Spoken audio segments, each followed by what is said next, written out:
स्वागत है आपका। आपके साथ मैं आकांक्षा राजपूत। दासना शिव शक्ति धाम के महंत यति नरसिंहानंद सहित हिंदूवादी नेताओं की हत्या की साजिश करने का खुलासा हुआ है।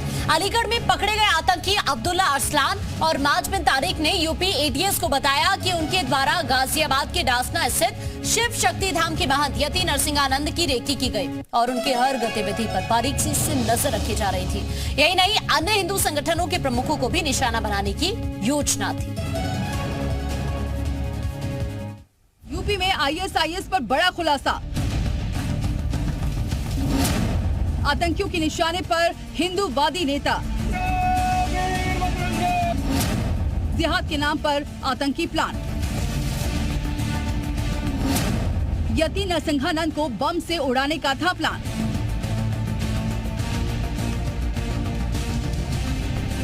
पिछले दिनों अलीगढ़ से पकड़े गए आईएसआईएस के संदिग्ध आतंकियों के निशाने पर गाजियाबाद के शिव शक्ति धाम मंदिर के महंत यति नरसिंहानंद सरस्वती थे। ये खुलासा पिछले दिनों अलीगढ़ से गिरफ्तार आईएसआईएस के आतंकियों अब्दुल्ला अरसलान, माज बिन तारिक और वजीरुद्दीन ने एटीएस की पूछताछ में किया है। ये तीनों एटीएस की रिमांड पर थे। सूत्रों के मुताबिक रिमांड के दौरान एटीएस तीनों को अलीगढ़ ले गई थी। तीनों के ठिकानों से एटीएस ने महत्वपूर्ण बरामदगी भी की है। यूपी एटीएस के द्वारा बड़ी महत्वपूर्ण गिरफ्तारियां की गई हैं। जो पुणे मॉड्यूल है आईएसआईएस से संबंधित, उसका भंडाफोड़ हुआ है। इस मॉड्यूल के निशाने पर दासना शिव शक्ति मंदिर के महंत यति नरसिंहानंद और कई हिंदूवादी नेता भी थे। इसके पहले की घटनाएं घटित होती, यूपी एटीएस ने इन घटनाओं को न सिर्फ रोका है, बल्कि पूरे मॉड्यूल के कई सदस्यों का पता चला है। तीनों ने पूछताछ में चौंकाने वाला खुलासा किया है। उनके निशाने पर नरसिंहानंद के अलावा कई हिंदूवादी नेता थे। उन्होंने उनकी रैकी भी की थी, लेकिन वारदात को अंजाम देने से पहले एटीएस ने उनको धर दबोचा। चूँकि एक आरोपी का संबंध अलीगढ़ मुस्लिम यूनिवर्सिटी से निकला है, ऐसे में एएमयू के पूर्व छात्रों के ग्रुप एसएएमयू को लेकर जांच तेज कर दी गई है। बताया जा रहा है कि अब्दुल्ला अरसलान का आईएसआईएस से कनेक्शन है और वो बड़े आतंकी वारदात को अंजाम देने वाला था। इस खुलासे को लेकर हिंदू संगठनों ने चिंता जताई है। आईएसआई एजेंट अब्दुल्ला अरसलान के द्वारा जो इनपुट बयान दिया गया है दुर्भाग्यपूर्ण है।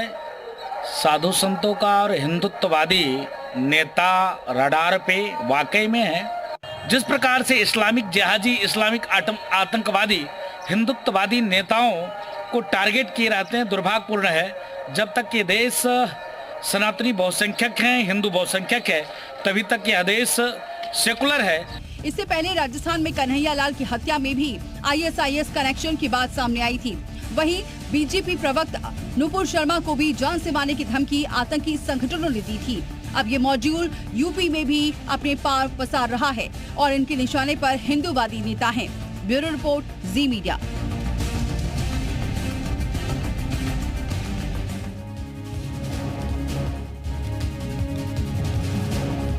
तो देखिए, अब बहुत सारे ऐसे सवाल हैं जो इस वक्त उठ रहे हैं इस तरह की घटना के बाद, और इसीलिए सबसे पहला जो सवाल है वो यही है कि क्या आतंकियों ने अब अपनी स्ट्रेटेजी को बदल लिया है? क्या अब आतंकियों का जो टारगेट है वो सीधा सीधा सनातन है? इसीलिए कुछ सवाल है आपकी स्क्रीन पर। देखिए, पहला सवाल यही है कि क्या आतंकियों ने अपनी स्ट्रेटेजी बदल ली है? अब आतंकियों के निशाने पर क्या साधु संत आ गए हैं? आईएसआईएस ने साजिश एसएस की ओर कदम बढ़ाया, यानी स्टूडेंट्स भी और साधु संत भी। सनातन के परचम से क्या आतंकी बौखला गए हैं? अयोध्या में बन रहे राम मंदिर से भी क्या बौखलाहट है आतंकियों में? और इसीलिए अब आतंकियों के निशाने पर साधु संत आ गए हैं, क्योंकि दासना शिव मंदिर में जिस तरह से ये पूरी साजिश रची जा रही थी और जो इन दोनों आतंकियों ने खुलासा किया है, वो अब इन सभी सवालों को जन्म दे रहा है। इसी मुद्दे पर हम चर्चा करेंगे। इस वक्त कुछ खास मेहमान हमारे साथ जुड़ने जा रहे हैं। सभी का परिचय मैं आपसे करा देती हूँ। आलोक अवस्थी जी, बीजेपी प्रवक्ता, हमारे साथ जुड़ेंगे। साथ ही हमारे साथ मेजर आशीष चतुर्वेदी, नेता समाजवादी पार्टी से होंगे। वैभव त्रिपाठी, नेता कांग्रेस से हमारे साथ जुड़ेंगे। अशोक धर द्विवेदी, पूर्व आईपीएस हैं, हमारे साथ जुड़ेंगे। धर्मेंद्र गिरी महाराज, हिंदू धर्म गुरु हैं, मथुरा से हमारे साथ जुड़ने वाले हैं। तो ये सभी खास मेहमान इस चर्चा का हिस्सा बनेंगे। आप सभी का बहुत स्वागत है। सभी खास मेहमान हमारे साथ जुड़ चुके हैं और सबसे पहले मैं इस वक्त आलोक जी आप ही का रुख करना चाहूंगी, क्योंकि इस तरह की ये कोई पहली घटना सामने नहीं आ रही है। इससे पहले भी हमने इस तरह की घटना देखी जब साधु संत आतंक के निशाने पर नजर आए, और जो डासना शिव मंदिर को लेकर जिस तरह यति नरसिंहानंद को लेकर साजिश रची जा रही थी, इन दो आतंकियों ने जो खुलासा किया है, क्या ये कहना गलत होगा कि अब आतंक के सीधे टारगेट पर है सनातन? आलोक जी देखिए, देश में एक तरीके का माहौल विपक्षी पार्टियों के द्वारा बनाया जाता है और तुष्टीकरण की राजनीति के तहत उनकी योजनाएं बनती हैं।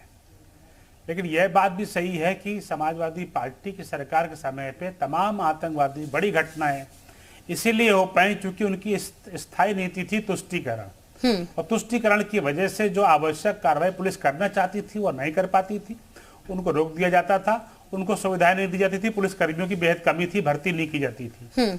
भारतीय जनता पार्टी की सरकार आने के बाद से हमने 1,64,000 नए पुलिस कर्मियों की भर्ती करी है। पुलिस को जो है अपराधियों पर कार्रवाई करने की छूट दी है, जिसके कारण आतंकवादी घटनाएं एक भी प्रदेश के अंदर नहीं हो पाई। जिन्होंने करने की प्लानिंग करी उनको पहले ही धर दबोचा गया, जैसे अभी अलीगढ़ में धर दबोचा गया, उसी तरह से एक बार लखनऊ में इसके पहले एक आतंकवादी को धर दबोचा गया था जो आईईडी ब्लास्ट करने के चक्कर में था। अब पुलिस जो है कार्रवाई करती है, इंटेलिजेंस शेयर करती है सभी राज्यों से, देश की राजधानी से एनआईए और बड़ी जो एजेंसियां हैं उनसे सहयोग करती है, और इस तरीके के मॉड्यूल्स को, स्लीपर सेल्स को लगातार जो है उस पर कार्रवाई करती है। और यह सिर्फ एक कारण से संभव हो पाया है क्योंकि योगी आदित्यनाथ जी की यह नीति रही है प्रदेश के अंदर कि हम जीरो टॉलरेंस की नीति पे अपराधियों और दंगाइयों के खिलाफ कार्रवाई करेंगे, हम कहीं पे भी तुष्टीकरण नहीं करेंगे और किसी के साथ अन्याय भी नहीं करेंगे। तो यह उसकी नीति है कि कोई भी कार्रवाई होने से पहले, कोई घटना होने से पहले हम उसको धर दबोच ले रहे हैं, उस पर कार्रवाई कर रहे हैं। रिएक्शन में ले लेती हूं। आशीष इस वक्त हमारे से जुड़े हुए हैं। आशीष, इस तरह की घटनाओं को लेकर और जो ये साजिश रची जा रही है देश के अंदर साधु संतों को लेकर, सनातन को लेकर, इस पर आपका क्या रिएक्शन है? क्योंकि अभी बीजेपी प्रवक्ता तो इस बात का जिक्र कर रहे हैं कि ये एक बहुत बड़ी बात है कि इस तरह की साजिश रचने के दौरान ही पुलिस को पता चल जा रहा है कि इतनी बड़ी साजिश और इतनी बड़ी प्लानिंग की जा रही है। कोई कार्रवाई हो आतंकियों की तरफ से, कोई घटना घटने की कोशिश हो, उससे पहले उसका खुलासा कर दिया जाता है पुलिस की तरफ से। देखिए, पहली बात तो ये समझने वाली है कि आतंकवाद का कोई मजहब नहीं होता है। हाँ, आप देखिए, आतंकियों के निशाने पे कोई भी व्यक्ति ये नहीं है कि वो, ऐसा मैंने अभी तक तो नहीं देखा कि वो केवल किसी धर्म को ही टारगेट करे। वो लोग जहां भी बम लगाते हैं वहां मरने वाले किसी भी धर्म के, किसी भी देश के होते हैं। वो जो लोग उसकी चपेट में आते हैं वो अपनी जान गंवाते। हाँ। अब उदाहरण के लिए आप मुझे ही ले लीजिए। हाँ। मेरी कोई छवि हिंदुवादी नेताओं की तो नहीं है, लेकिन दुनिया के सबसे बड़े आतंकवादी संगठन और सबसे ज्यादा वांटेड जो है हाफिज सईद, मुझे मारने के या जो फतवा है वो तो उन्होंने ही दिया हुआ है। बहरहाल ये बात ये आती है कि आतंकवाद, देखिए, कई देशों में एक लेकिन आशीष जी, ये दोनों जो आतंकवादी पकड़े गए हैं, इन्होंने तो क्लियरली इस बात का खुलासा किया है कि यति नरसिंहानंद समेत कई सारे हिंदुवादी नेता थे जिन्हें इन्होंने मारने की साजिश रची थी। तो ऐसे लोगों पे जो भी ऐसी कोई प्लानिंग कर रहे हैं उसको रोकना पुलिस का काम है, एटीएस का काम है, और अगर वो ऐसा कर रहे हैं तो बहुत अच्छी बात है और आगे भी करने की आवश्यकता है। हमें आतंकवाद को किसी भी रूप में पनपने नहीं देना है, चाहे वो किसी भी रूप में आए, उसको बिल्कुल जो है हमें रोकना है। क्योंकि आप देखिए ना, हमारा देश करीब 4 से 5 हमारे राज्य ऐसे हैं जो आतंकवाद से बहुत ज्यादा प्रभावित हैं, और उसके हमें बहुत ज्यादा जो है हमें उसके दुष्परिणाम झेलने पड़े हैं। बहुत से सैनिकों ने, बहुत से जो हमारे देश के नागरिक हैं उन्होंने अपनी जान गंवाई है। बहुत सा एडिशनल पैसा केंद्र की सरकार को वहां खर्च करना पड़ता है। बहुत सा डेवलपमेंट कार्य है जहां आतंकवादी ग्रस्त इलाके होते हैं वहां नहीं हो पाता। तो ये सब दिक्कतें हैं, इसलिए आतंकवाद के खिलाफ बिल्कुल जीरो टॉलरेंस पॉलिसी होना अति आवश्यक है। ठीक है, मैं आपके पास वापस लौट रही हूँ वैभव जी।